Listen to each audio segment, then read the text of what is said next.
Voilà, alors bonjour à tous. Je vais donc reprendre là où je me suis arrêté la dernière fois, c'est-à-dire pas la semaine dernière puisque malheureusement la séance a dû être annulée.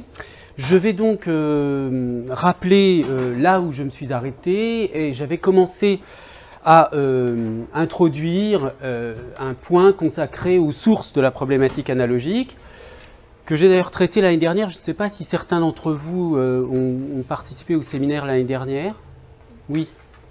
Donc ce sera un peu de la répétition.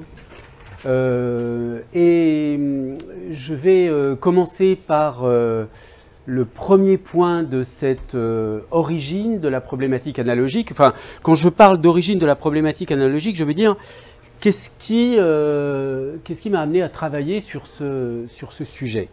Alors, ce qui personnellement m'a amené à travailler sur ce sujet, c'est d'avoir d'abord travaillé sur la linguistique de Gustave Guillaume. Et donc, je vais vous expliquer en quoi, à partir d'une réflexion sur la linguistique de Gustave Guillaume, on peut être amené à la question de l'analogie via, disons, le problème de la critique de l'arbitraire du signe. Mais il y a d'autres sources qui sont des éléments vraiment factuels, enfin, disons, qui sortent de la linguistique et qui sont du ressort de la cognition ou de la neuropsychologie. Il y a des sources philosophiques, de très anciennes traditions philosophiques qui considèrent que le signe n'est pas arbitraire, ce qui peut être interprété comme étant un caractère analogique du signe. Et puis il y a une source qui est, je l'ai appelée ici jacobsonienne, elle vient de Jacobson, mais Jacobson lui-même s'inspire d'un philosophe américain très connu qui s'appelle Charles Sanders Peirce, dont je vous reparlerai parce que c'est une des sources de la problématique générale de l'iconicité, qui est un autre nom de l'analogie, dont je serai amené à vous parler. Donc ce qui est évident, et ce que je vais essayer de vous montrer à partir de l'analyse des radicaux du verbalé chez Gustave Guillaume, c'est que ce qu'on appelle ici analogie, principalement, c'est quelque chose qui dit le contraire de l'arbitraire du signe. Je vous rappelle en deux mots, je n'aurai pas le temps cette année d'approfondir, comme je l'ai fait l'année dernière, à partir de la lecture du cours de linguistique générale, la problématique générale de l'arbitraire du signe, telle qu'elle est présentée par Saussure, tout au moins telle qu'elle a été lue dans le cours de linguistique générale. Mais pour le résumer en quelques mots, souvenez-vous, chez Saussure, tout au moins dans le cours de linguistique générale, on a ce principe qui apparaît dans le cours de linguistique générale comme le premier principe de la linguistique générale, disant que le signe est arbitraire, c'est-à-dire qu'il n'y a pas de relation rationnelle, logique, pas d'explication du lien entre le signifiant et le signifié. Donc, le signifiant est purement conventionnel. Dans les langues, les signifiants sont ce qu'ils sont, mais pour tel ou tel signifié, mais ils pourraient être différents, ça n'a pas tellement d'importance. L'essentiel étant, pour Saussure, que les signes s'opposent les uns aux autres. Donc qualitativement, si vous voulez, le signifiant n'a pas d'importance. Ce qu'on va voir d'une certaine façon avec Guillaume, et ce qui est aussi défendu depuis maintenant un certain nombre d'années par les linguistiques néo-fonctionnalistes contemporaines, et aussi par les linguistiques cognitives, qui mettent au premier plan la problématique de l'iconicité, c'est que précisément l'iconicité, ça dit que le signe fonctionne un peu comme une image, c'est-à-dire qu'il y a une ressemblance entre le signifiant et le signifié. Bon, donc, à partir du moment où on dit qu'il y a une ressemblance ou une similarité entre le signifiant et le signifié, il est légitime de considérer qu'il y a une analogie, qu'on peut faire une analogie du signifiant au signifié. Il y a donc une utilisation possible du concept d'analogie pour décrire ce qui se décrit ailleurs sous le concept d'iconicité ou sous le concept de non-arbitrarité du signe. D'accord ? Mais ça n'est qu'une partie de la problématique de l'analogie. Il y a une énorme autre partie qui relève de la catégorisation et d'autres types de questions. Mais disons que la catégorisation et l'iconicité sont deux grandes rubriques d'une linguistique analogique ou de la problématique analogique en linguistique. Alors, l'affiliation guillaumienne, donc ce que je vais vous dire là reprend ce que j'avais exposé dans un livre déjà un peu ancien, qui s'appelait Le sens du signifiant. Donc vous voyez évidemment, le titre du livre indique bien que cette idée que le signifiant a lui-même une signification. Alors, j'avais dit, je le rappelle, que parmi les guillaumiens connus, historiques si l'on veut, certains se sont explicitement prononcés contre l'arbitraire du signe, hein, c'est le cas de Maurice Toussaint avec ce livre intitulé Contre l'arbitraire du signe, et puis c'est le cas aussi de Bernard Pottier qui a donc valorisé, disons, le travail de Maurice Toussaint dans le sens de la non-arbitrarité du signe, et qui était lui-même un très bon connaisseur de Guillaume, un sémanticien et un spécialiste de linguistique générale très réputé de la Sorbonne, et donc il dit, hein, voilà, c'est une évidence, enfin, ce qui serait invraisemblable, ce serait que le signe fût arbitraire. Bien. Alors, l'analyse que Guillaume propose dans l'article que je vais indiquer dans quelques instants repose sur une observation. Et ça, au fond, c'est là où on voit, si vous voulez, le talent de linguiste de Guillaume, hein, c'est-à-dire l'esprit linguistique. Et, évidemment, comme tout le monde, il remarque que le verbe aller a 3 radicaux. D'accord ? Que le radical al fonctionne pour l'infinitif, le participe, aller, allant, aller. Que le radical al, bon, un peu modifié en aille, hein, mais bon, on peut considérer que c'est à peu près la même chose, est utilisé au mode subjonctif, que j'aille, que tu ailles. Que ce même radical est utilisé aux personnes 4 et 5 de l'indicatif ou de l'impératif, nous allons, vous allez, et à l'imparfait au passé simple, j'allais, tu allas, etc., ou j'allais, tu allais. Le radical V, lui, est limité au présent de l'indicatif, sauf les personnes 4 et 5, je vais, tu vas, il va, ils vont. Et puis le radical I fonctionne uniquement pour le futur et le conditionnel. Quand on observe ça en français, ce qu'on dit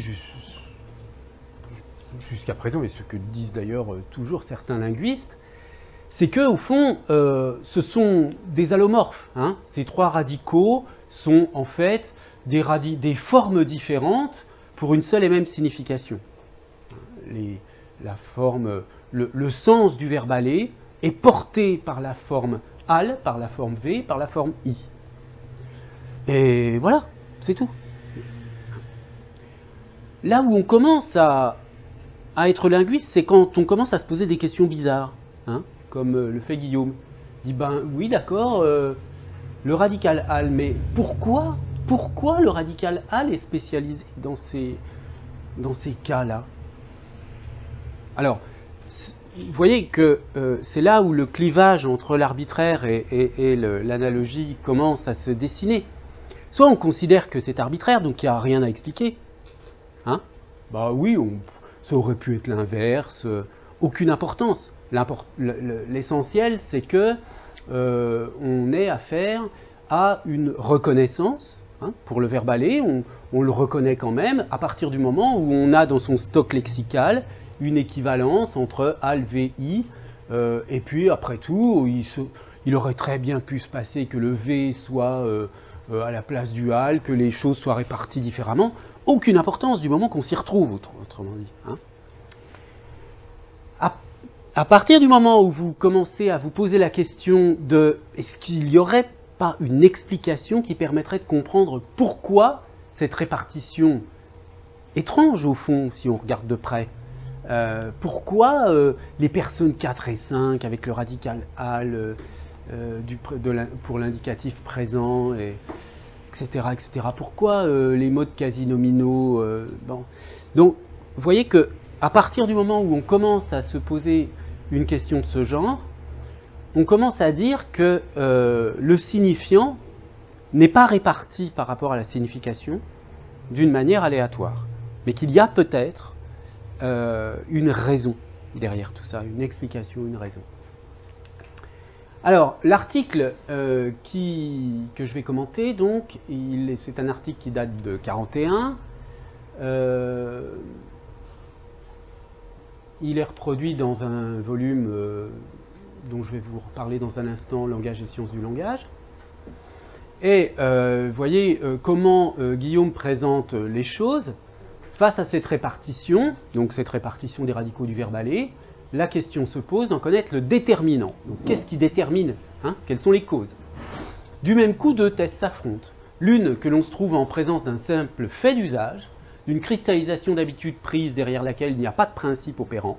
Donc ça, c'est la position, si vous voulez, de l'arbitraire, de dire que c'est une convention. Cristallisation d'habitude prise, c'est une expression qui signifie la cause, ce sont simplement des conventions. Et l'autre explication, l'autre thèse, c'est que la répartition tient à des raisons profondes, qu'une analyse pénétrante devrait permettre de découvrir.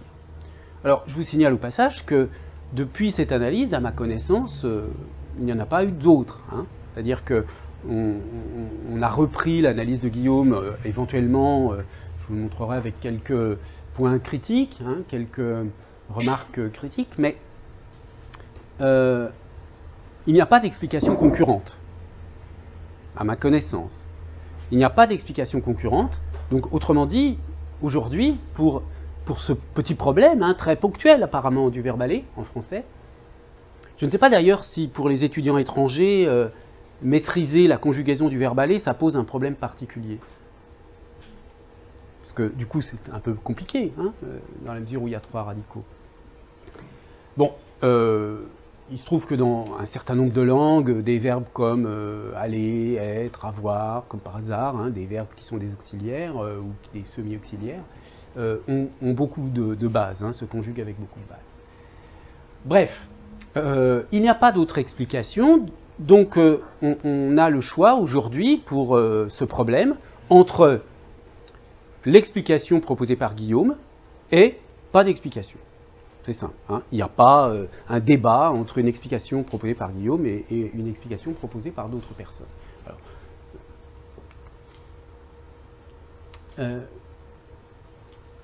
le problème, c'est que pour comprendre cette analyse, il faut quand même avoir une idée des principes de la linguistique guillaumienne, qui s'appelle aussi la psychomécanique du langage.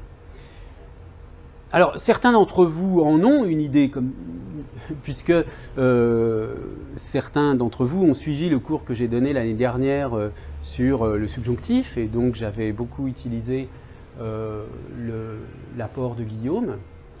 Mais évidemment, je vais être obligé, et je suis désolé pour ceux pour qui ce sera un peu une répétition, je suis obligé d'expliquer, pour ceux d'entre vous qui n'avaient pas du tout de connaissance de ce modèle théorique, d'expliquer certains aspects de la linguistique guillaumienne. Parce que l'explication des radicaux du verbe aller va reposer à la fois sur l'analyse qu'il fait un peu particulière du système verbal, système verbo-temporel, avec une distinction, une explication très intéressante sur temps, mode et aspect.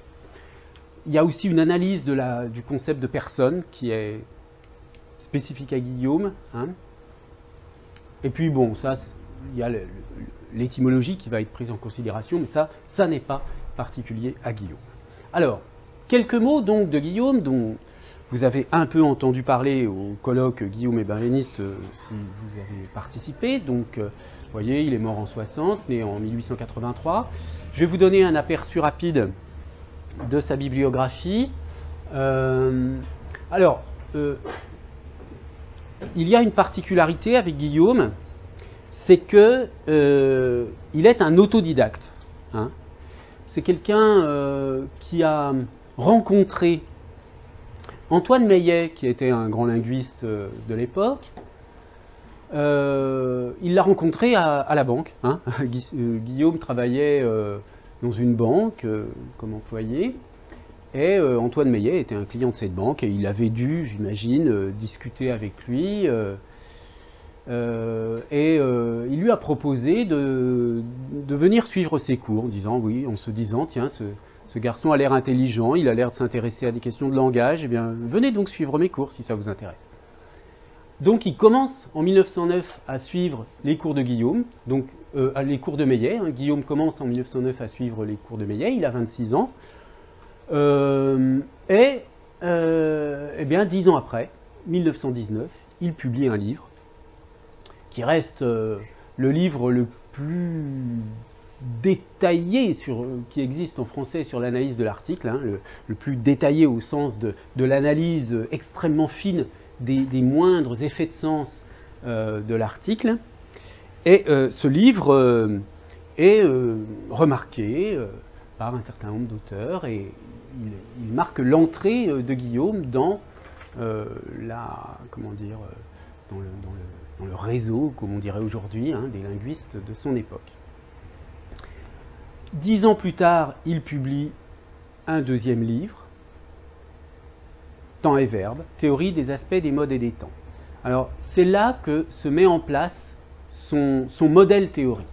Dans le problème de l'article et sa solution dans la langue française, Guillaume est assez original, il est présenté comme un linguiste psychologue par certains, c'est-à-dire qu'il va déjà essayer de trouver des explications des emplois de l'article par une analyse des opérations mentales effectuées par les sujets parlants. Le modèle théorique qui va ensuite caractériser la linguistique guillaumienne se met en place à partir de Temps et Verbe. Je vais vous l'expliquer tout à l'heure. Alors, vous voyez que ces deux livres partagent des problématiques, représentent un partage des problématiques linguistiques, le problème de la détermination nominale d'un côté, le problème du temps de l'autre, et au fond, l'essentiel de la carrière de Guillaume va tourner autour de ces deux problématiques. Il va beaucoup écrire sur la question des temps, des modes, etc. Et également sur la question, sur des questions qui tournent autour de la structure du syntagme nominal, détermination, etc., la déclinaison, etc. Dans le problème de l'article, je ne vous l'ai pas dit, mais là aussi, vous voyez, c'est une interrogation typiquement, assez, j'allais dire typiquement de linguiste. C'est-à-dire que pourquoi ce livre s'intitule « Le problème de l'article et sa solution dans la langue française » Parce qu'il remarque, comme tout le monde l'avait fait jusqu'à présent, que l'article est apparu en français, le français étant une langue romane, donc issue du latin, et d'autres influences bien sûr, mais principalement son substrat c'est le latin, et il n'y a pas d'article en latin. Et Guillaume pose directement la question, mais pourquoi, quel besoin le français avait de l'article? Pourquoi le français ou les Français ont-ils inventé l'article? Et le problème est posé sous l'angle suivant: l'invention de l'article est une certaine solution à un problème. Ce problème étant un problème de pensée, qui est, disons, un problème de pensée relatif au nom, qui, en français, par rapport au latin, devient plus abstrait, disons, moins directement lié aux effets de discours. Et donc, comme le nom, je vous résume très grossièrement, comme le nom devient abstrait en français, s'abstrait de toutes sortes de particularités, disons, matérielles, on a besoin d'un outil pour le ramener vers l'actualisation. C'est ça un peu son idée, en très résumé. Mais ce que je veux souligner, simplement en vous disant un mot de ce livre, c'est, encore une fois, comme dans le cas des radicaux du verbe aller, tout le monde constate que ces radicaux varient. Et un jour, un linguiste dit, mais pourquoi c'est réparti comme ça? Tout le monde sait que l'article apparaît en français, et l'explication qui a été donnée par les historiens de la langue, c'est que c'est une modification du démonstratif latin. Hein, bon. Mais Guillaume se dit, mais était-il nécessaire d'inventer cet article? Et ce que vous pouvez constater à partir de ces deux exemples, mais il y en a beaucoup d'autres, c'est que le linguiste, c'est celui qui remarque de l'étrange dans le quotidien, hein, qui remarque que quelque chose que personne ne remarque habituellement, parce que nous sommes accoutumés, parce que la chose est ordinaire, eh bien, le linguiste, tout d'un coup, fait voir la bizarrerie de cet ordinaire. Hein, et c'est ce qu'un philosophe américain très intéressant d'aujourd'hui, contemporain, Stanley Cavell, appelle l'inquiétante étrangeté de l'ordinaire. Vous aviez une remarque, une question? En partie, c'est lié à la disparition des cas, parce que l'article porte un argument. Oui, mais l'explication n'est pas suffisante en fait. On aurait pu avoir une autre solution. Hein. C'est vrai qu'il y a une corrélation il y a un lien entre l'apparition de l'article et la disparition des cas, hein, et qui s'observe très, très nettement. Mais au fond,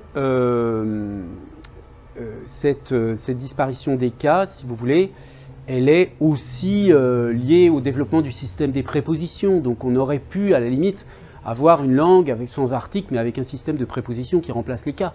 Donc bon, la question n'était pas vraiment posée, au fond, hein, alors qu'elle était sous nos yeux. Et vous qui, pour certains d'entre vous, allez approfondir des études de linguistique, sachez que vous ferez une trouvaille de linguiste quand vous remarquerez quelque chose d'étrange, alors que tout le monde ne voit que des choses normales, là où vous voyez quelque chose d'étrange. Hein. L'inquiétante étrangeté de l'ordinaire. Bon, c'est pour ça que parfois les linguistes donnent l'impression un peu de couper les cheveux en quatre, comme on dit, mais malgré tout, ils font, c'est une autre façon de le dire, ils rendent visible la langue. La langue, elle est invisible parce que c'est un outil quotidien, on ne la remarque pas.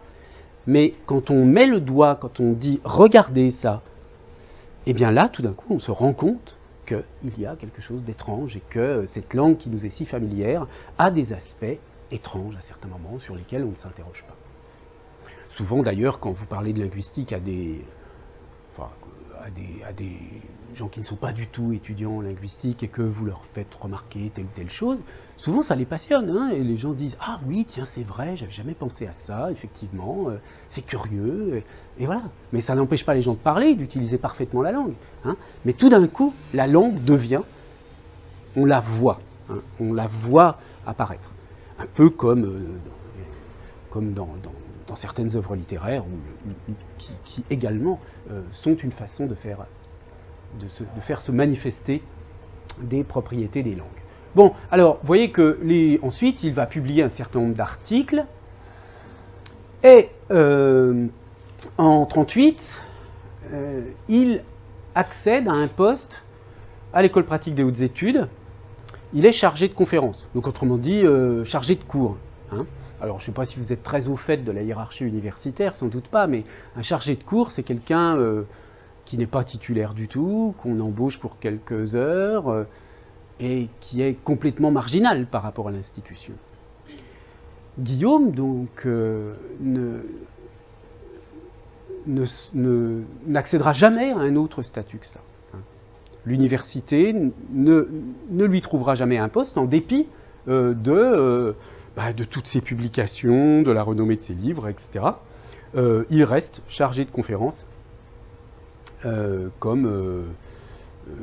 et donc il va vivre d'autres choses. Hein. C'est une sorte de passe-temps pour lui, la linguistique. Enfin, disons que ça n'est pas son vrai moyen de subsistance.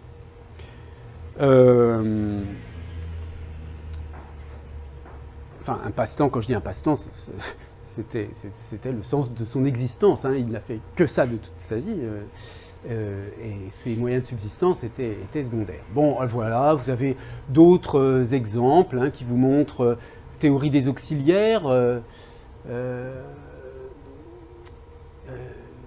Là aussi, il y a une petite idée assez géniale derrière cette théorie, mais on est encore dans le système verbal. Discernement et entendement dans les langues, ça renvoie à la question de l'article et du nom. La déclinaison, et vous voyez une théorie psychologique de la déclinaison. Vous voyez des publications dans le journal de psychologie. Donc il y a cette idée, hein, à une époque où la psychologie n'est pas vraiment séparée de la philosophie, que le genre d'explication que Guillaume donne est une explication à base psychologique, comme on dit à l'époque, comme on dirait aujourd'hui cognitive. Et maintenant, chacun sait et accepte tout à fait l'idée que Guillaume est vraiment le précurseur de l'approche cognitive du langage.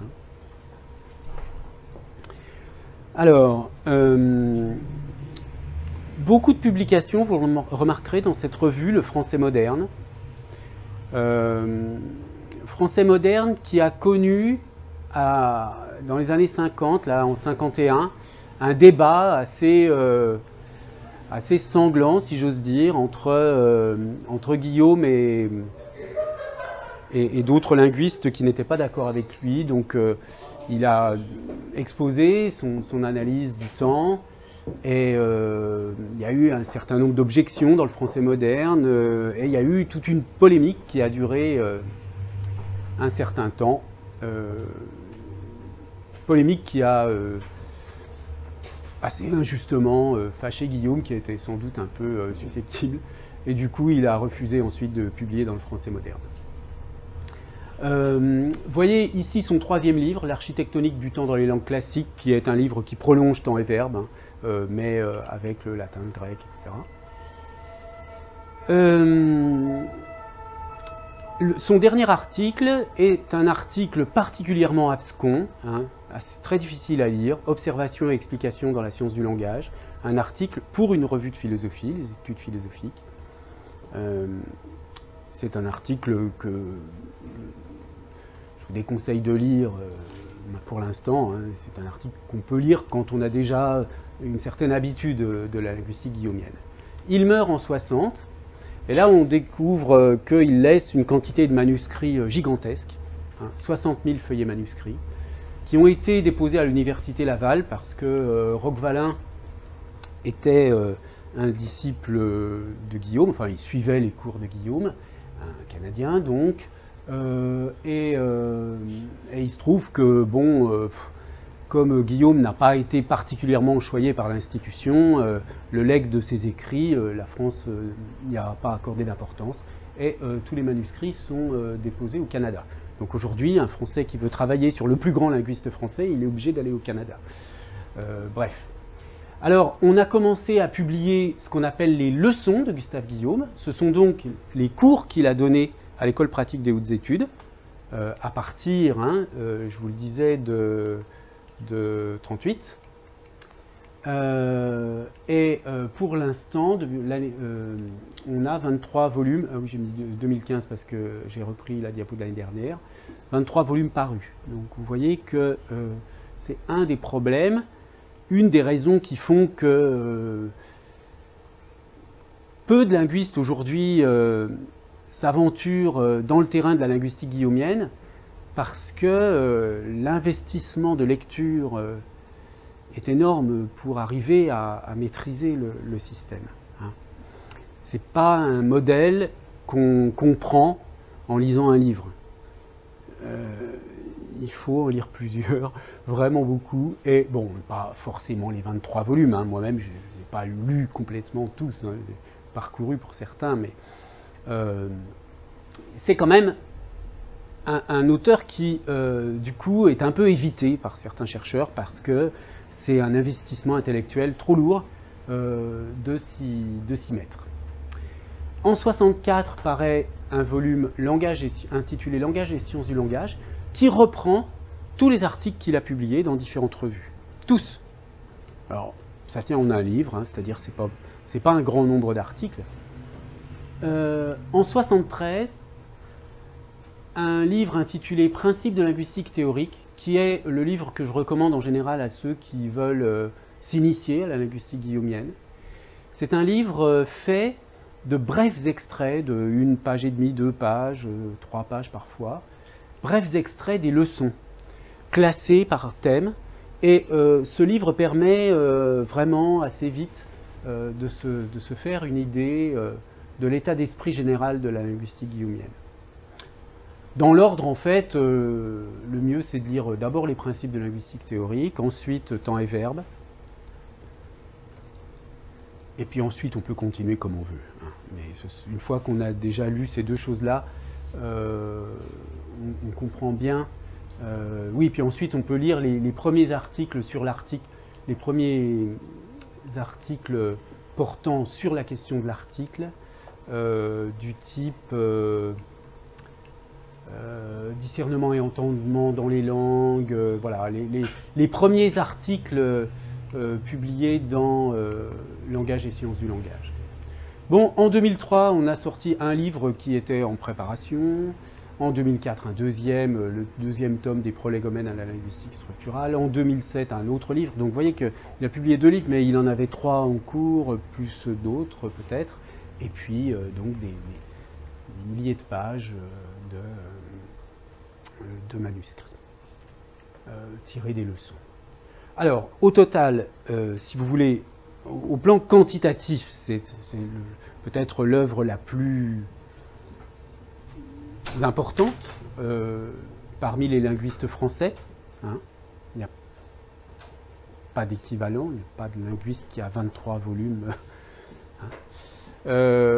C'est un modèle théorique qui est déjà ancien, hein, puisque vous avez vu les premiers livres paraissent dans les années 20-30, mais qui est toujours vivant aujourd'hui. Toujours des gens qui publient en s'inspirant, alors en modifiant un peu le modèle, hein, mais il y a un véritable modèle. Et donc c'est une théorie qui a des suites, qui a eu des suites. Ça n'est pas juste un moment un peu marrant de l'histoire des idées linguistiques, hein. C'est un moment important de l'histoire des idées linguistiques, mais c'est aussi une théorie qui est discutée aujourd'hui. Moins que d'autres, bien sûr, hein. Moins que, je sais pas, les linguistiques cognitives qui sont très à la mode, alors que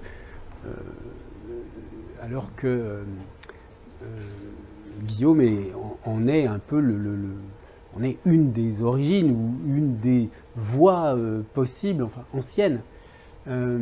Seulement, on peut comprendre certains aspects des linguistiques cognitives assez rapidement. Hein.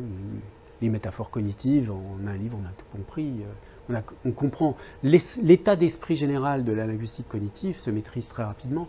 Ça n'est pas aussi évident avec la linguistique de Guillaume.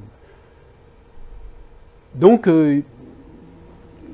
un certain nombre de chercheurs français et étrangers, parce que je veux dire, c'est une linguistique qui a aussi été appliquée dans d'autres langues, en particulier l'espagnol et l'italien.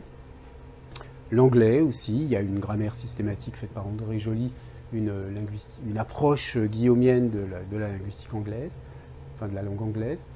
Et puis il y a en coréen, enfin il y a beaucoup de langues beaucoup de linguistes de toutes sortes de langues qui ont essayé d'utiliser ce modèle pour décrire leur langue.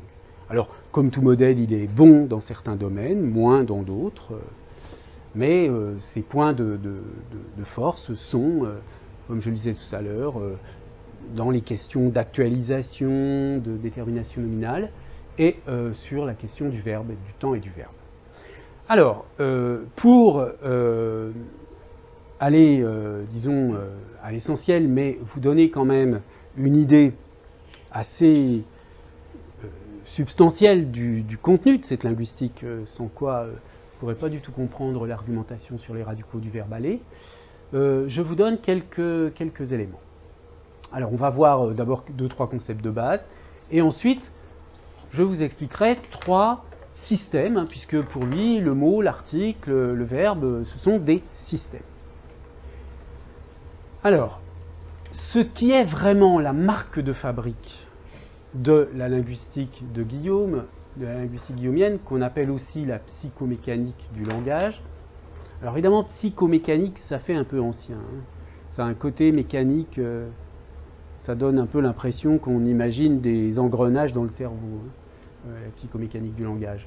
Bon, la dénomination est peut-être pas très heureuse, c'est pour ça que certains linguistes issus de la linguistique guillaumienne préfèrent parler de systématique du langage. Bon. La marque de fabrique de la psychomécanique du langage, c'est le concept de temps. Voilà ce qu'il dit dans une leçon de mars 39. J'ai brièvement indiqué en terminant ma dernière leçon le principe sur lequel je me proposais d'entreprendre l'étude descriptive du système verbo-temporel français. Ce principe est simple et je tiens à le faire remarquer, extrêmement concret. C'est qu'il faut du temps à la pensée, si peu que ce soit, pour engendrer en elle le temps.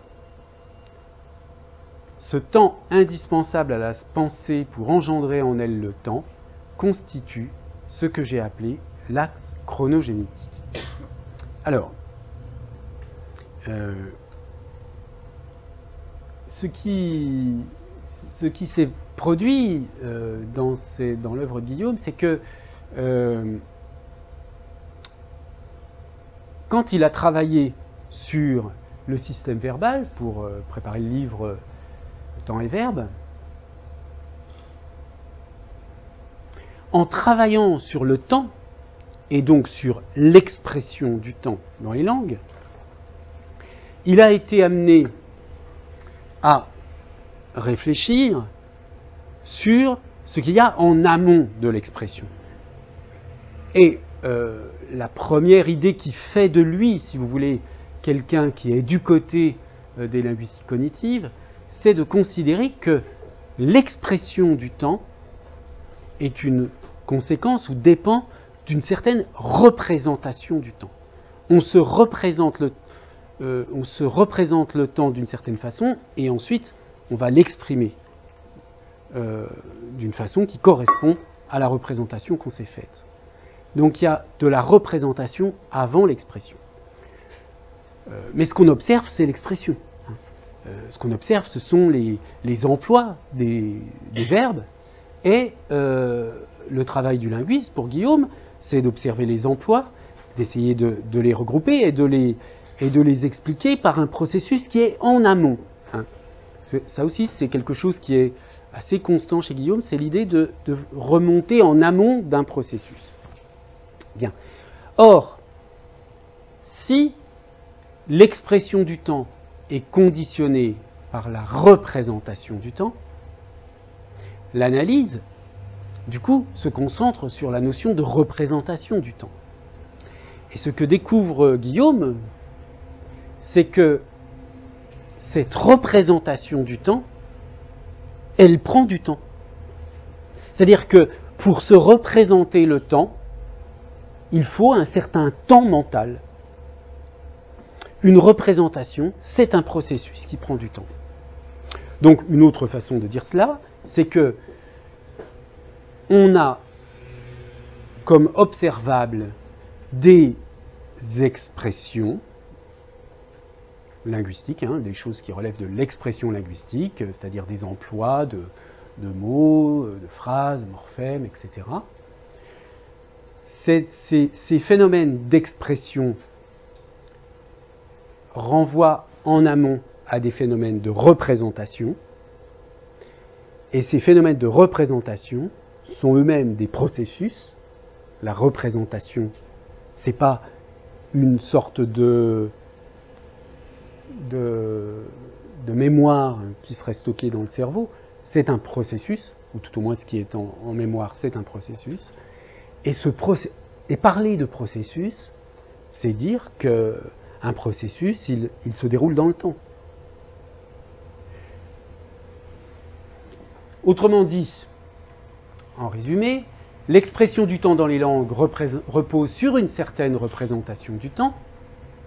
Alors, cette opposition entre expression et représentation renvoie à l'opposition entre langue et discours, si vous voulez, ou entre la représentation, c'est ce qui est au niveau de la langue, et l'expression, c'est ce qui est au niveau du discours, c'est-à-dire de l'emploi.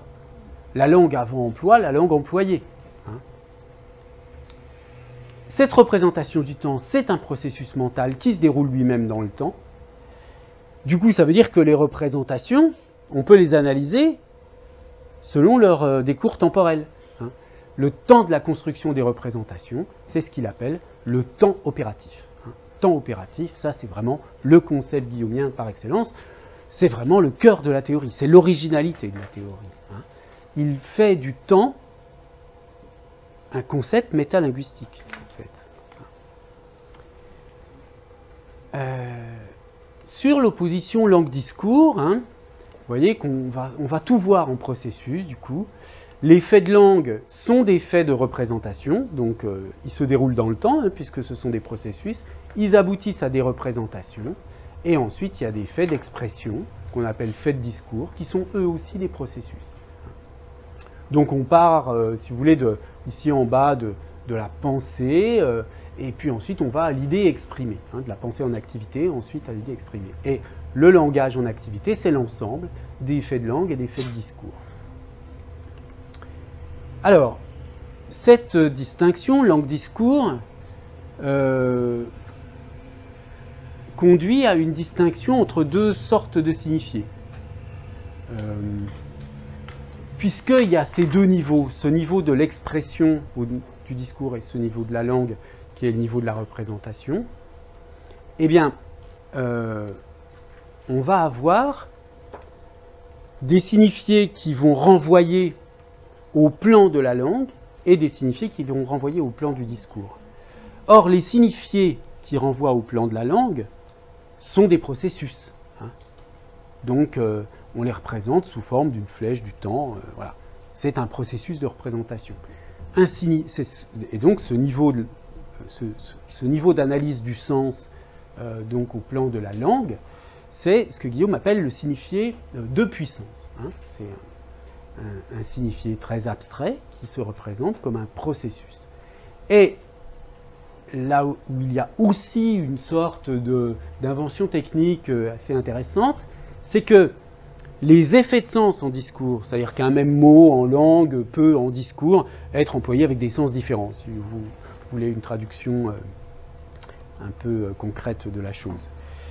Les signifiés qu'on va avoir en discours, les sens qu'on va avoir en discours, sont des moments d'interruption du signifié de puissance. Donc, le signifié de puissance, il se déroule dans le temps, hein, c'est un mouvement, je vais vous montrer tout à l'heure avec des exemples concrets, et le signifié d'effet, ce sont des interruptions de ce mouvement à certains moments de son déroulement. Donc, si je fais une interruption ici au point S1, mon mouvement de pensée, il n'aura pas duré longtemps. Si je le prends en S2, il aura duré plus longtemps. Si je le prends en S3, il aura duré encore plus longtemps. Et cette idée, c'est que le sens, plus il dure, plus il se modifie, il se développe, etc. Et c'est cela qui va expliquer l'unité du signifié de puissance. On peut ajouter un troisième niveau, hein, des effets de sens, mais passons. Alors, une première façon de faire apparaître le modèle de Guillaume, c'est de dégager ce que lui-même appelle le tenseur binaire, alors on dit parfois tenseur binaire radical, qui est une espèce d'opérateur de structure, hein, c'est-à-dire une structure qu'on retrouve un peu partout. Il va décrire ainsi, il va construire sur ce schéma la théorie du mot, la théorie de l'article, la théorie du nombre, toutes sortes d'analyses. Alors, ce tenseur binaire, il est composé de la façon suivante. Il y a un premier mouvement de pensée.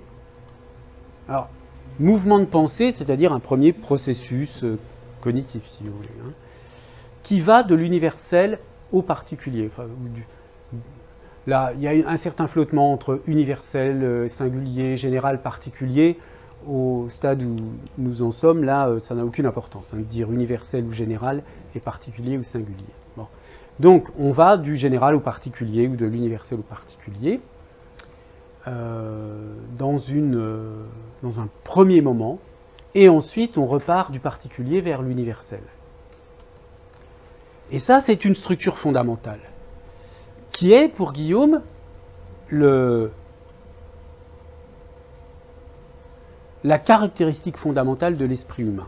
C'est ce qu'il appelle l'aptitude à contraster. L'aptitude à contraster entre le trait particulier et le trait général. Entre la chose singulière, si vous voulez, et le concept général. Et cette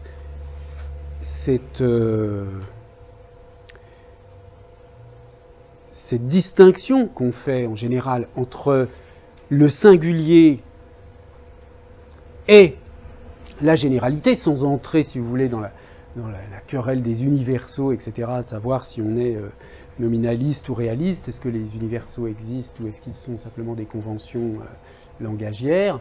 On sait bien que c'est une vieille affaire de la philosophie et de la linguistique d'une certaine façon, que de se dire,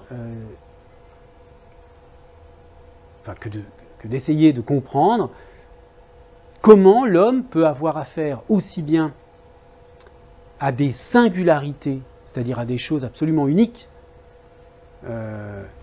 comme une personne par exemple, hein, ou un moment. Voilà. Le moment que nous sommes en train de partager là maintenant, c'est un moment unique d'une certaine façon. Hein. Il ne se reproduira pas. Bien. Donc il y a une singularité qui fait il y a une sorte d'existence de la singularité qui fait partie de la vie humaine, mais en même temps, nous vivons avec toutes sortes de généralités, hein, avec des concepts généraux, avec l'idée de bleu, de longtemps, de beau, de laid, etc. Et cette analyse ici propose de relier l'universel et le particulier comme étant deux extrémités d'un seul et même processus. Donc, autrement dit, pour Guillaume, il n'y a pas l'universel et le singulier, il y a la particularisation et l'universalisation, ou la singularisation et l'universalisation. On passe, si vous voulez, des concepts statiques de singulier ou de particulier d'un côté, d'universel, de général de l'autre, à des concepts dynamiques, qui sont le processus de particularisation, le processus de généralisation. Et c'est cela, cette aptitude humaine à particulariser, à généraliser, que Guillaume appelle l'aptitude à contraster. Contraster entre l'universel et le singulier, hein, et qui est donc pour lui une caractéristique fondamentale de l'esprit humain. Et c'est pour cette raison qu'il pense qu'on retrouve ce genre de schématisme sous toutes les catégories linguistiques. Alors par exemple, voici comment il analyse le système, comment il conçoit le système du mot. Donc le mot en général. Hein. Qu'est-ce que c'est qu'un mot ? Alors, un mot, c'est une unité qui est construite à partir d'un premier universel qui est l'universel du pensable, tout ce qu'on peut penser, un premier mouvement de particularisation, un mouvement de particularisation qui arrive en première position, conduit à l'extraction, si vous voulez, d'une notion particulière, d'un concept particulier, d'une singularité du pensable. Hein. Donc on arrive à quelque chose de particulier du côté du pensable. C'est ce qu'on appelle parfois dans le modèle guillaumien l'idéogénèse. Par exemple, à partir de l'universel du pensable, on arrive au concept de chaise. Bon. Mais c'est un concept. Et ensuite, il y a un mouvement de généralisation qui fait que ce concept devient un mot. C'est-à-dire qu'il devient un substantif, en l'occurrence pour chaise. Et le fait de devenir un substantif est pour Guillaume une généralisation, parce que ce qui était singulier en tant que concept, c'est-à-dire le concept singulier de chaise, particulier de chaise, ce concept particulier devient un nom comme tous les autres, si j'ose dire. C'est-à-dire, il appartient à l'issue du deuxième mouvement qu'on appelle morphogénèse, il appartient à l'universel, à la généralité des parties du discours. C'est un substantif parmi d'autres. Il prend les propriétés du substantif et il perd d'une certaine façon certains aspects de ce qui faisait sa spécificité en tant que concept particulier. Donc vous voyez comment ici on récupère les notions de particularisation et de généralisation pour décrire le mot. Deuxième exemple, peut-être plus convaincant, le système de l'article. Alors là, avec cet exemple, on comprend bien ce que Guillaume entend par signifié de puissance, signifié d'effet. Qu'est-ce que c'est que le sens de l'article indéfini 1 pour Guillaume? Mais c'est simple, le sens de l'article 1 pour Guillaume, c'est un mouvement de particularisation. Ça va opérer un mouvement de particularisation sur le substantif. D'accord? Et le sens de l'article le, c'est un mouvement de généralisation. Bien. Donc ça, c'est le signifié de puissance. Le signifié de puissance de 1, c'est un mouvement de pensée qui va de l'universel vers le particulier. Et le signifié de puissance de l'article le, c'est un mouvement de pensée qui va du particulier à l'universel.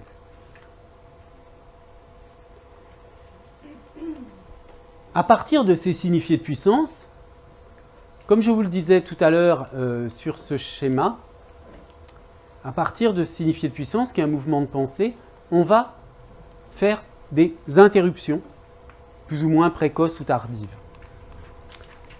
Et donc, ce signifié de puissance, qu'est le sens de l'article 1, va pouvoir être interrompu précocement en 1 ou plus tard en 2, et de même, le mouvement de pensée qui caractérise le sens de l'article le, qui est donc le signifié de puissance de l'article le, va pouvoir être interrompu plus ou moins tôt, en 3, ou tard en 4. Ce qui donne une explication assez élégante des emplois de ces deux articles. Le signifié d'effet qu'on va obtenir lors de cette première saisie, qui est précoce, donc comme elle est précoce, elle est proche de l'universel. Donc c'est un sens universalisant ou généralisant de 1. Exemple, un enfant doit se coucher de bonne heure, c'est un enfant en général, n'importe lequel. Si je laisse se dérouler le mouvement de particularisation plus longtemps et que j'interromps ce mouvement plus tard, donc j'obtiens un emploi qui va être plus proche du pôle particulier, et donc c'est un emploi de l'article indéfini qui est spécifique. Exemple, un enfant entra dans la salle et s'assit sur une chaise, c'est un enfant particulier. Ce n'est pas un enfant général comme ici. De même pour l'article le, l'interruption précoce ou en 3 ici caractérise l'emploi spécifique, puisqu'on est, comme dans le cas de 2, proche du pôle particulier. Alors c'est ce qu'on va avoir dans les emplois, par exemple anaphoriques. Si vous parlez d'un enfant, un enfant a fait ceci, cela, Et un peu plus loin, vous dites l'enfant pour renvoyer à l'enfant dont il a été question précédemment.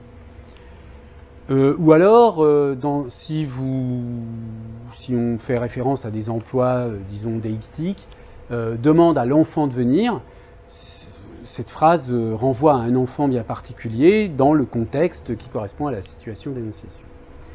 Et puis le quatrième emploi ici, où on a donc une saisie tardive sur le mouvement de généralisation, correspond donc à un emploi proche de l'universel ou du général. C'est le en emploi générique. Exemple, l'enfant aime la liberté, l'homme est mortel, etc. C'est un emploi généralisant de l'article défini. Alors vous allez me dire, oui, c'est très bien tout ça, mais pourquoi on n'aurait pas pu faire les mettre dans un sens inverse, etc. etc. Est-ce que vous voulez une chaise ? Il y a une chaise ici. Non, mais je vais vous la donner.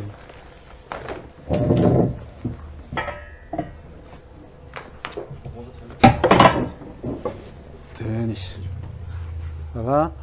Essayez de n'assommer personne. Alors oui, on comprend bien qu'il y ait un sens général et un sens généralisant et un sens particularisant de ces deux articles. Mais c'est d'ailleurs une remarque judicieuse déjà d'avoir relevé cela, que ces deux articles partagent cette structure, que de pouvoir avoir à la fois un sens général et un sens particulier. Donc ils partagent cette structure. Mais comment se justifie le fait que le 1 soit particularisant et le généralisant et pas l'inverse ? Alors, il y a deux explications à cela.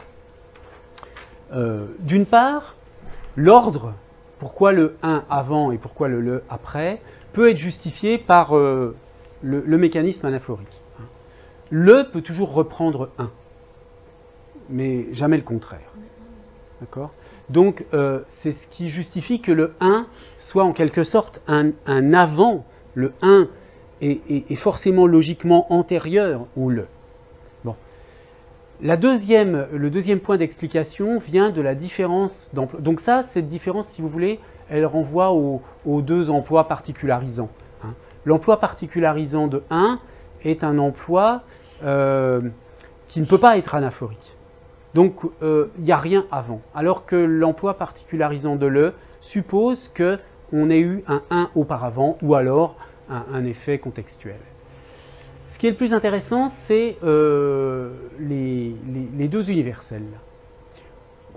Certes, un enfant doit se coucher de bonne heure signifie un enfant en général, l'enfant aime la liberté signifie l'enfant en général. Mais on peut montrer que ce sont deux généralités qui ne sont pas du même ordre. Et ça, il y a un certain nombre de recherches aujourd'hui, dont je ne vous parlerai pas là cette année dans ce cours, sur la généricité, hein, parce que ces emplois correspondent à ce qu'on appelle des emplois génériques de l'article.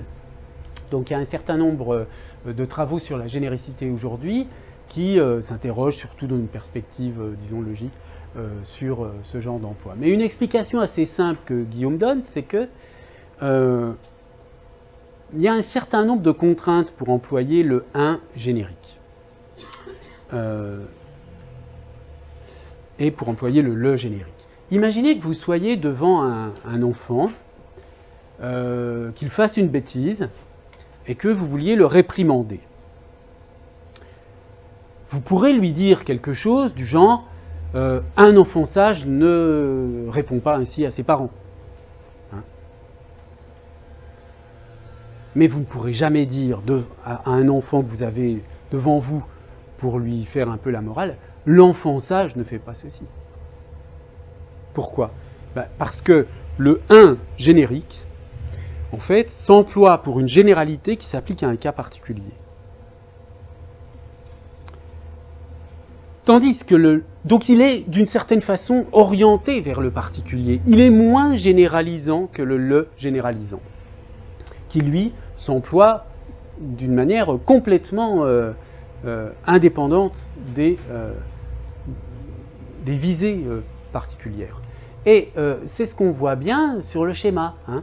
C'est-à-dire que le 1 générique, ici, qui correspond à la saisie numéro 1, est orientée vers le particulier. Et la saisie générique de l'article le est orientée vers... C'est de la généralité, de la généricité maximale, en quelque sorte. Donc elle est limitée au cas où on n'utilise pas une généralité pour viser un cas particulier. L'exemple que donnait Guillaume, c'était un exemple tiré de Napoléon, qui, se décrivant lui-même, disait un enfant est toujours le fils de sa mère. Quelque chose comme ça. Mais cette phrase visait lui, en réalité. Et ça aurait été extrêmement bizarre de dire l'enfant en général dans ce contexte-là. Voilà donc, avec cet exemple, vous voyez bien comment fonctionne l'analyse en termes de signifiés qui sont des processus.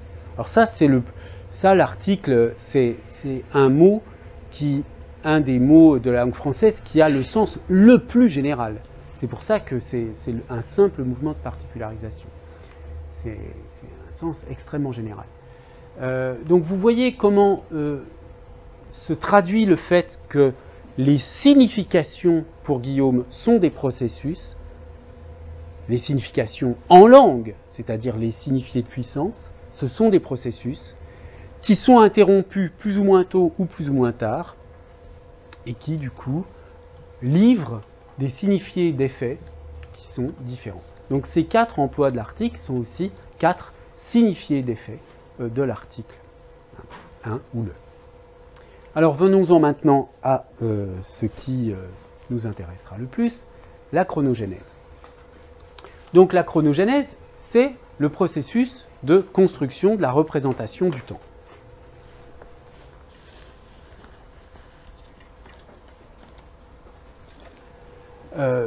D'une manière générale, bon, ça c'est une banalité totale, hein, mais un processus, comme le représente Guillaume ici, c'est quelque chose qui a un début, un point initial, un point médian, enfin une durée médiane et une fin. Hein. Tout, c'est, si vous voulez, la structure générale d'un processus. Et à partir de ce processus, qui est donc le processus de construction de la représentation du temps, il propose donc son analyse de ce qu'est un mode. Donc un mode, c'est un moment d'interruption du processus de la chronogénèse, donc du processus de la construction de la représentation du temps. Cette chronogénèse, elle commence ici, son point initial, elle est dans un état encore très peu développé. Elle se développe, et il y a une deuxième stase, si vous voulez, ici, où elle est plus développée qu'au début, et elle va jusqu'à un certain terme où elle est entièrement développée. Donc, ces 3 interruptions sur le processus de la chronogénèse sont appelées des chronothèses. Ce sont des saisies, en fait. Hein, exactement comme tout à l'heure, sur ce processus de particularisation, vous aviez ces saisies qui sont les moments d'interruption du processus de particularisation ou de généralisation. Ici, on a des processus d'interruption, enfin des moments d'interruption d'un processus qui est spécialisé dans la construction de la représentation du temps. Alors, ces 3 moments correspondent, pour le français, aux 3 modes, qui sont le mode que Guillaume appelle quasi-nominal et qui regroupe l'infinitif et les participes présent, participe passé, chronothèse 1, chronothèse 2, où l'image du temps est plus développée, le subjonctif, et chronothèse 3, où l'image du temps, où la représentation du temps est achevée, complète, c'est l'indicatif. Alors qu'est-ce que ça veut dire que la représentation du temps n'est pas bien, est à son début, est à son milieu, est complètement achevée? Qu'est-ce que ça veut dire? Pour l'expliquer simplement, prenez dans le cas de la chronothèse 1 le cas de l'infinitif. frapper avant d'entrer sur une porte. Est-ce que, si vous avez à l'infinitif frapper avant d'entrer, cet énoncé à l'infinitif vaut, est-ce qu'il vaut pour le passé, pour le présent ou pour le futur? Il vaut pour les trois. Autrement dit, l'infinitif ne fait pas la différence entre le passé, le présent et le futur. Il renvoie aux trois époques qui sont complètement indiscriminées. Donc, au premier stade de la chronogénèse, le temps est un magma où on ne distingue pas le passé, le présent, le futur. Au deuxième stade de la chronogénèse, au subjonctif, vous allez me dire, bah oui, mais il y a du subjonctif imparfait, subjonctif présent. Alors le subjonctif présent renvoie au présent.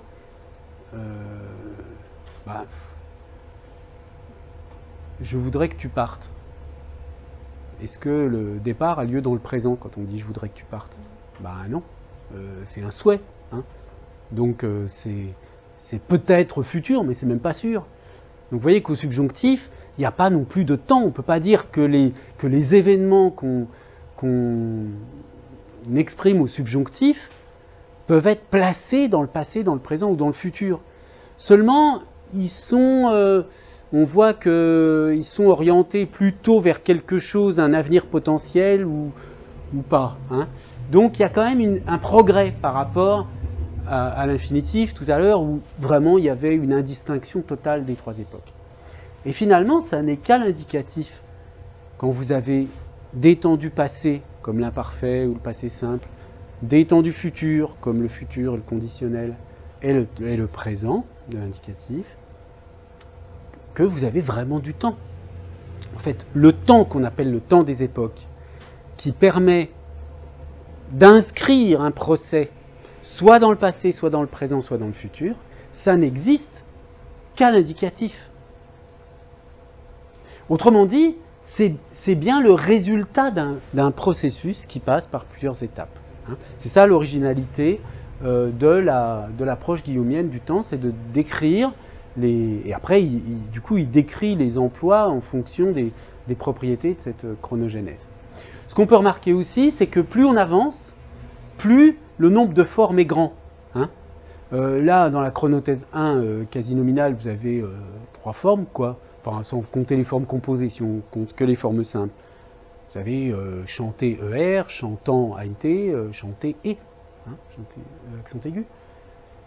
Mais à l'indicatif, vous avez un nombre de formes, vous avez les 6 formes vous avez 5 x 6, 30 formes, quoi, si on compte les 5 temps qui ont 6 formes chacun. Donc, un accroissement du nombre de formes, là c'est intermédiaire. Donc cette idée aussi, c'est que on a aussi cette idée que plus le processus de représentation du temps est développé, plus le nombre de formes est grand. Alors, on aboutit pour l'indicatif à une représentation de ce genre que je ne vais pas commenter, mais ou peut-être que pour certains d'entre vous, l'idée que le conditionnel soit un temps du futur est inhabituelle. Vous avez peut-être appris que c'est un mode, mais en fait, c'est simplement un temps de l'indicatif qui a des emplois modaux, tout comme l'imparfait a des emplois modaux. Hein. L'imparfait, il a un emploi temporel quand je dis hier j'étais chez moi et c'était dimanche et il pleuvait et voilà. Mais si vous dites si j'étais riche, vous n'êtes plus dans le passé. Donc vous avez un emploi modal de l'imparfait. De la même façon, le conditionnel a des emplois temporels et des emplois modaux. Bon. Mais j'ai donné cet exemple parce que, cette description de l'indicatif parce qu'il montre que cette structure symétrique là, où on a le passé simple est à l'imparfait, ce que le futur est au conditionnel, selon une forme d'analogie ici, elle se traduit par une régularité de la morphologie. Hein, pour les verbes du premier groupe, parce que pour les autres groupes c'est moins visible, mais vous avez bien une opposition AI-AIS ici et ici, et puis le R qui caractérise l'époque future. Donc cette opposition AI-AIS renvoie aux deux niveaux du temps, hein, que Guillaume appelle le niveau alpha, le niveau oméga. Et puis le R marque l'opposition entre le passé et le futur. Bon, mais je ne vais pas commenter cela plus loin. Si on veut représenter complètement le système du temps chez Guillaume, on a un schéma de ce genre. Bon, alors, un petit bilan. Donc, ce que privilégie l'analyse guillaumienne dans son approche, c'est une approche qu'on dirait aujourd'hui cognitive, mais qu'on disait à l'époque psychologique ou psychique, mentale, etc. Ces descriptions psychiques correspondent en fait à des représentations que Guillaume voit bien comme préalables à l'expression. C'est là où il est peut-être un petit peu daté, de ce point de vue-là. Les représentations sont analysées du point de vue, alors je dis ici génétique, c'est-à-dire du point de vue de leur déroulement, de leur déroulement temporel. Et donc, décrire ces représentations, c'est décrire le processus, en quoi elles consistent.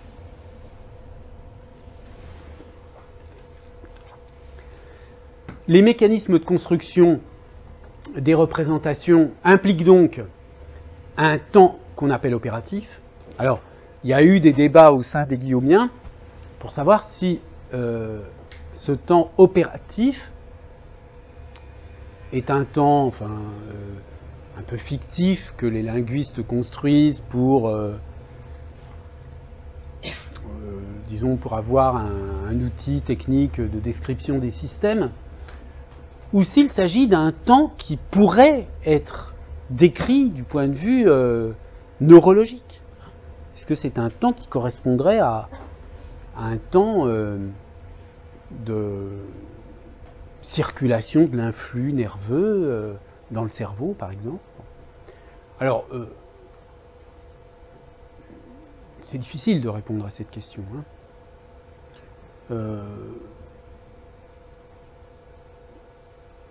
C'était l'objet de ma thèse, en fait. Moi, j'ai fait ma thèse là-dessus, pour essayer de démontrer, savoir ça. Et je me suis appuyé sur... après une méthode où je me suis appuyé sur les pathologies du langage, sur les aphasies, en essayant de voir si, du coup, on pouvait expliquer certaines aphasies avec le modèle guillaumien. Bon, abouti à certains résultats, mais ça n'a pas eu de conséquences, si vous voulez, dans le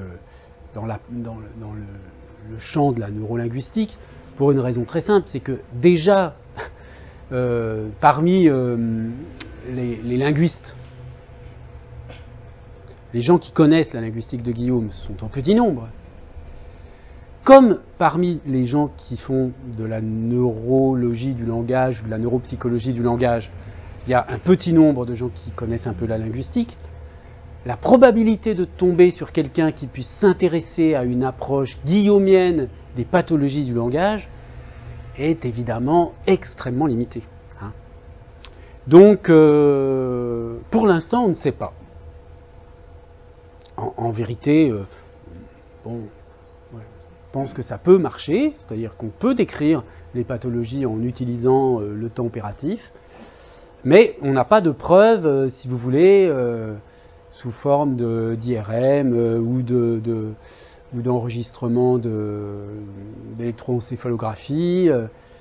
On n'a pas de preuve du temps opératif, on n'a pas de preuve du fait qu'il faudrait un temps mental plus grand. Ça voudrait dire quoi la réalité du temps opératif? Ça voudrait dire que quand vous prononcez un verbe à un temps de l'indicatif, vous mettriez quelques milliardièmes de microsecondes de plus que lorsque vous dites un infinitif. Ce serait ça, prendre au sérieux le temps opératif. Bon, alors, là, ça devient de la pétition de principe. Il y a un certain nombre de guillaumiens qui disent « Bah oui, c'est comme ça, un jour on le découvrira ». Mais Guillaume avait raison, c'est du temps opératif, ça existe. Puisque ça se voit dans les langues et que quand on décrit les processus linguistiques sous forme de temps opératif, ça marche, eh bien c'est que ça doit marcher au niveau du cerveau, même si on ne peut pas l'observer. D'autres considèrent que ça n'a aucune raison de marcher, c'est pas parce qu'on décrit comme ça que ça peut marcher. Oui, Clotilde ? Parce que, je ne sais pas, peut-être on pourrait, hein, il faudrait trouver des dispositifs expérimentaux très astucieux, mais en tout cas, personne ne l'a fait pour l'instant. Oui, ce serait un temps extrêmement court à supposer que... Oui. Et moi, je m'aperçois que, avant d'exprimer quelque chose, la phrase, je la formule au préalable. Et donc, si je m'aperçois que cette phrase elle est en contradiction avec un fait, par exemple, que j'ai caché, je ne prononce pas. Donc, il y a bien un temps de latence entre la conception de la pensée et son émission. Oui, mais là, le temps dont il est question, c'est pas le temps de latence entre la conception de la pensée et l'émission, c'est le temps de la conception elle-même. C'est là où ça devient compliqué à expérimenter. Parce qu'on peut expérimenter l'expression, mais comment expérimenter le fait que votre esprit se balade sur l'axe de la chronogénèse pour arriver jusqu'à l'indicatif, hein, pour le dire d'une manière un peu caricaturale. Donc, c'est un peu une pétition de principe, hein, qui a comme enjeu de considérer que Guillaume fait des hypothèses cognitives vraiment cognitives, et pour ceux qui pensent que le temps opératif est réel, et un certain nombre de guillaumiens n'a pas besoin de ce genre d'hypothèse, utilise le modèle guillaumien parce qu'il est efficace pour décrire un certain nombre de phénomènes, comme par exemple des phénomènes diachroniques, on va le voir justement avec l'exemple de Halley, mais on n'a pas besoin de s'interroger sur est-ce que le temps opératif est réel ou pas. D'ailleurs, dans les linguistiques cognitives, aujourd'hui, il y a bien un certain nombre de processus qui sont parfois présentés comme étant réels et dont on n'a pas forcément des preuves expérimentales définitives. Bien. Donc, au fond, les schémas de Guillaume visent à être une représentation imagée de processus cognitifs réels. Hein. C'était ça la prétention de Guillaume. C'est de dire ce que je vois, ce que je découvre, ce que je décris, ça ne peut pas ne pas exister. Bon. Alors, revenons maintenant à notre analyse du verbe aller. Donc, je l'ai dit, l'analyse repose sur l'analyse du système verbo-temporel, l'étymologie et la notion de personne. Alors, le principe de base, ça va être, et c'est là où vous voyez qu'on est aux antipodes de la question de l'arbitraire, ça va être de dire qu'il y a une affinité entre, au fond, les signifiants et les signifiés. Je lis la citation. La tâche constructive qui incombe à la langue dans le cas du verbe aller est de faire que ce système se distribue partie par partie, phase après phase. Donc, autrement dit, quand il dit partie par partie, ça veut dire le al pour tels emplois, le v pour tels emplois, le i pour tels emplois, suivant la loi de meilleure convenance. Alors ça, c'est une des lois qu'on trouve dans les textes de Guillaume, hein, la loi de meilleure convenance entre les éléments matériels aptes à en devenir le support. Donc les éléments matériels, c'est le signifiant, et le support de signifiant.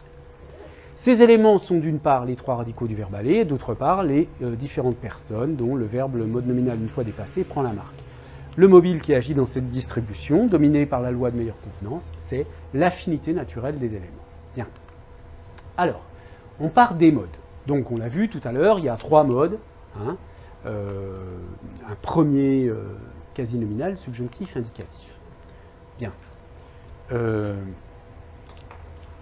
Les personnes, on remarque que nous et vous sont des personnes un peu particulières. Ce sont des personnes doubles, en fait, nous et vous. On dit toujours il y a les trois personnes du singulier et les trois personnes du pluriel. Mais le il n'a pas du tout le même statut que nous et vous.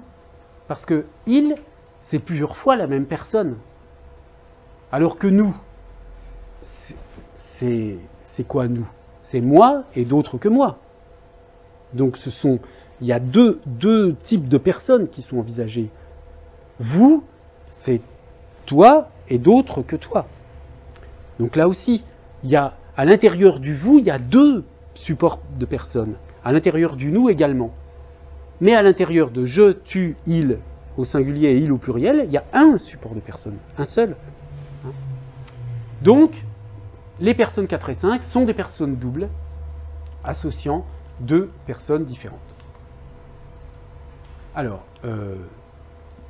là, il y a une analyse un peu compliquée qui va essayer de justifier que la personne simple est construite sur un seul chronotype, comme les chronotypes du... Ah oui, je ne vous ai pas parlé des chronotypes du présent, mais enfin bon, vous voyez que cette analyse des deux personnes va être utilisée pour expliquer la présence du radical al dans nous et vous. Alors, voici l'analyse proposée par Guillaume. Il part d'abord de l'étymologie. Le radical ir qu'on a dans j'irai, tu iras, ira, vient du verbe latin ire, qui est d'aspect indéterminé, c'est-à-dire c'est un verbe en latin qui est imperfectif. Vadere, qui est l'étymologie du radical v, qu'on a dans je vais, tu vas, c'est un aspect déterminé, donc autrement dit, il est perfectif. Et son idée, c'est de dire que, du point de vue étymologique, il y a une affinité entre le futur et l'imperfectif, tandis qu'il y a une affinité entre le présent et le perfectif. Pourquoi ?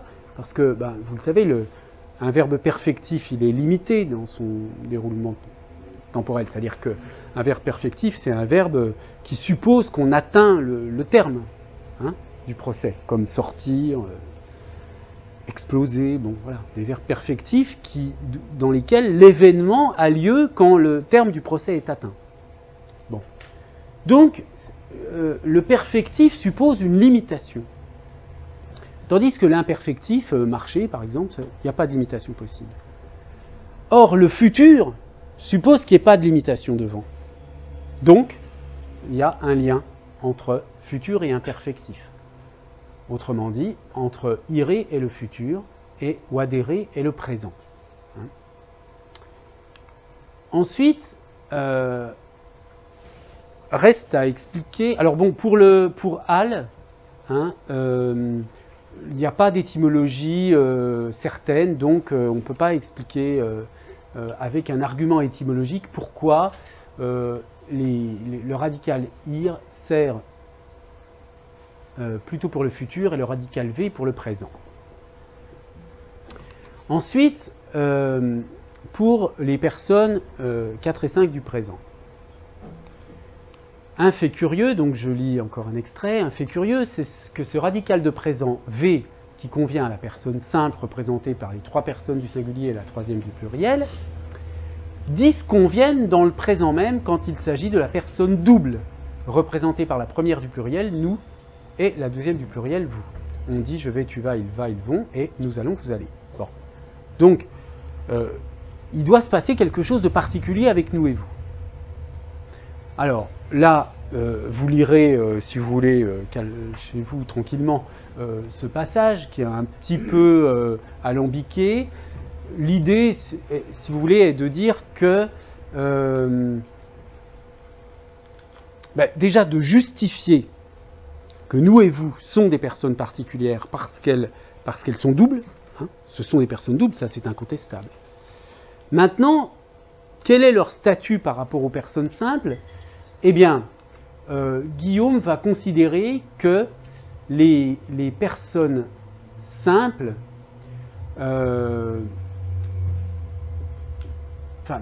les personnes doubles véhiculent une idée de passé. Bon, elles sont différentes des personnes simples. Ça, c'est, je ne vous le cache pas, le point un petit peu faible de l'argumentation. L'argumentation est très alambiquée, c'est pour ça que je vous la donne en citation que vous lirez, mais je ne prends pas le temps de les commenter, parce que ça suppose de définir chronotype, etc., etc. Mais en gros, il y a une explication qui vise à dire que, d'une part, les personnes 4 et 5 ont un statut fondamental différent, hein, conceptuellement elles sont différentes de toutes les autres, mais cette différence, elle est traduite, alors d'une façon qui l'arrange, hein, en disant que elles vont du côté du passé, parce qu'elles sont doubles, alors elles... Bon. Ça, j'avoue que c'est difficile à défendre. Hein. Donc, on a un bout d'explication qui va pour un certain nombre de cas, hein, pour le radical I, le futur, pour le radical V et le présent, et puis le radical AL qui va aller pour 4 et 5. Maintenant, il reste l'explication de ça. Alors, en fait, l'unité du radical AL, Guillaume va la chercher derrière l'expression du passé, mais il va prendre passé dans un sens très large. Alors, il y a le passé dans la catégorie du temps, bon, ça c'est ce qu'on attend évidemment, le passé simple et l'imparfait. Il y a le passé dans la catégorie du mode, c'est-à-dire que le fait qu'on utilise le radical AL pour l'infinitif, le participe présent, le participe passé, au mode quasi nominal et au subjonctif, viendrait du fait que, comme dans la chronogénèse, le mode quasi nominal et le subjonctif sont avant l'indicatif, on peut les considérer comme des passés de l'indicatif. Et puis enfin, bon, là, on a l'impression un peu que c'est une explication ad hoc. Il a besoin de dire qu'on a aussi, avec les personnes doubles, un passé dans la catégorie de la personne. Alors ça, c'est quand même très difficile à penser. Peut-être qu'il faudrait trouver une autre explication ici, mais bon, peu importe. Ce qui m'intéresse, c'est d'essayer de vous montrer quelle cohérence recherche Guillaume ici. Bien, donc, en admettant qu'on ait une argumentation qui permette de dire que nous et vous sont des passés, un peu métaphoriquement, hein, au plan de la personne par rapport à je, tu, il,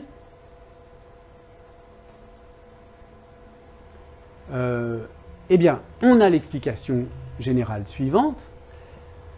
Le radical AL renvoie à une affinité avec le passé de la personne, passé du mode, passé du temps. Le radical AL avec une affinité avec le présent qui vient de l'étymologie, mais pour lesquelles les personnes doubles ne fonctionnent pas à cause du lien qu'elles ont avec le passé, et du fait aussi que le passé est en quelque sorte proche du présent, donc ces personnes doubles suffisent à déstabiliser le présent en quelque sorte. Et puis avec le futur, eh bien là aussi c'était l'argument étymologique. Bon, alors vous voyez déjà, là il y a un genre d'explication, une recherche d'unité. Hein. Qu'est-ce qui est le point commun de tous les emplois du radical AL? Qu'est-ce que ça présuppose, cette analyse? Eh bien, ça présuppose la mise en place d'une forme d'isomorphisme dans la répartition des radicaux du verbe aller, un isomorphisme caché sous le polymorphisme apparent, si je veux dire. C'est-à-dire que, dans l'analyse de Guillaume, du coup, le signifié du radical V, alors SG ici, ça veut dire SEM générique, hein, c'est-à-dire le sens général qui est l'idée d'aller. L'idée d'aller, le concept de mouvement, hein, l'idée de aller, elle est commune au signifié des trois radicaux. Mais chaque radical a aussi une teinte, comme une connotation, hein, si on veut, temporelle. C'est-à-dire que ce que Guillaume montre, c'est que le signifié du radical V, il a un lien avec S1 ici, c'est-à-dire un SEM spécifique, qui est l'idée de présent.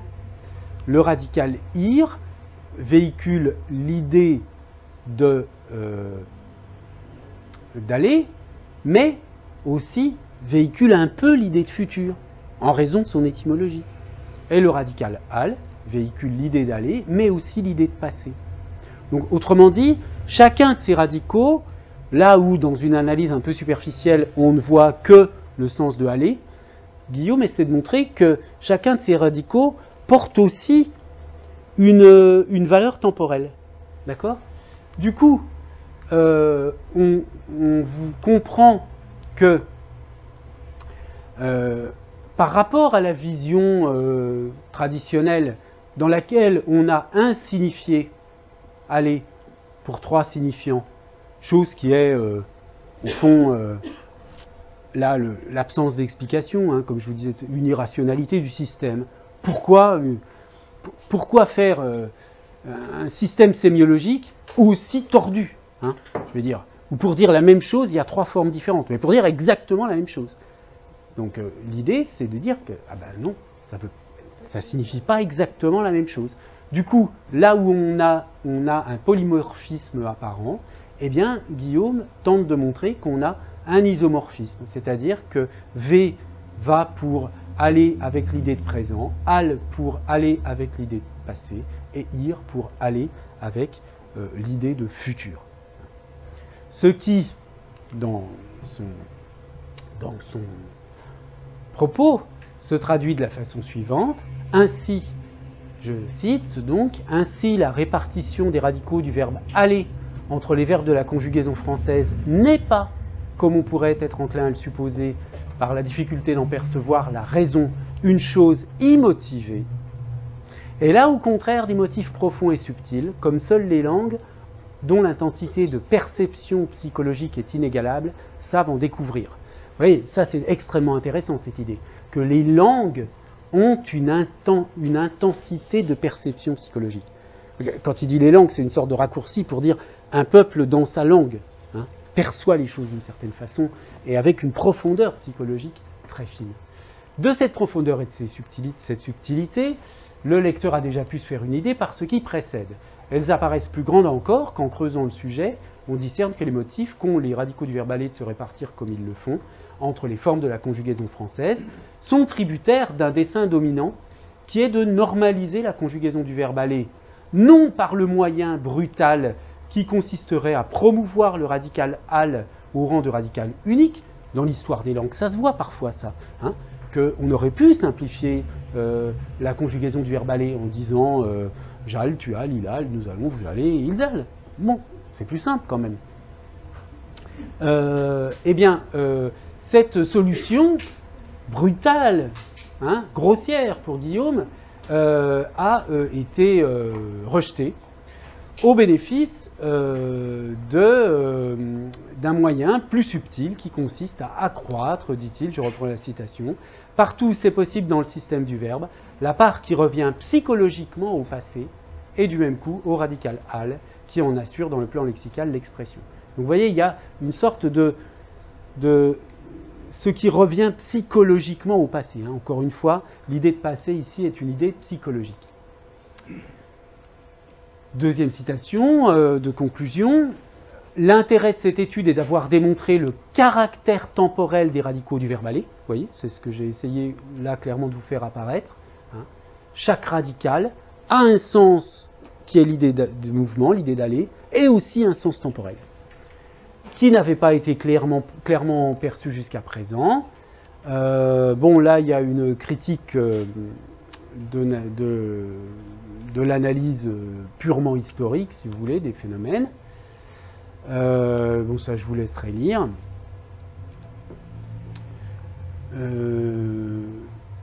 Donc, on a grosso modo un gain de rationalité par, au fond, une augmentation de la notion de motivation relative au sens saussurien. Alors, un phénomène intéressant, c'est une sorte de confirmation par la diachronie. C'est que, en ancien français, il y avait, jusqu'à une certaine période, deux radicaux en concurrence pour faire le subjonctif du verbe aller. Il y avait un subjonctif en voise et un subjonctif en aille. Pourquoi ? Et donc vous savez que le subjonctif en voise a disparu. Eh bien, aussi tordu qu'elle puisse vous paraître, l'explication de Guillaume est aujourd'hui, à ma connaissance, la seule qui permette d'expliquer, d'avoir un semblant d'explication un peu cohérente et rationnelle, pourquoi le français a choisi aille plutôt que voise. Parce que le radical V, dans son analyse, étant orienté vers le présent, étant associé à l'idée de présent, il devenait, et puis donc le subjonctif étant un passé chronogénétique, eh bien, il y avait une incompatibilité qui est devenue de plus en plus grande entre le radical V qui tend vers le présent et le subjonctif qui tend vers le passé de la chronogénétique. Et pour résoudre ce problème, le subjonctif s'est calé sur le radical al pour augmenter la cohérence, hein, si on accepte l'explication de Guillaume, bien entendu. Alors, cette notion peut être généralisée. On a donc, dans ce type d'analyse qui est très...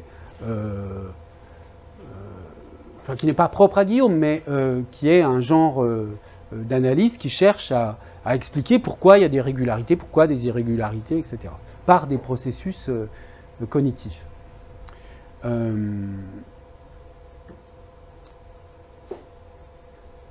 L'idée, c'est donc que le polymorphisme qu'on a ici, c'est-à-dire 3 signifiants pour un signifié, c'est cognitivement coûteux.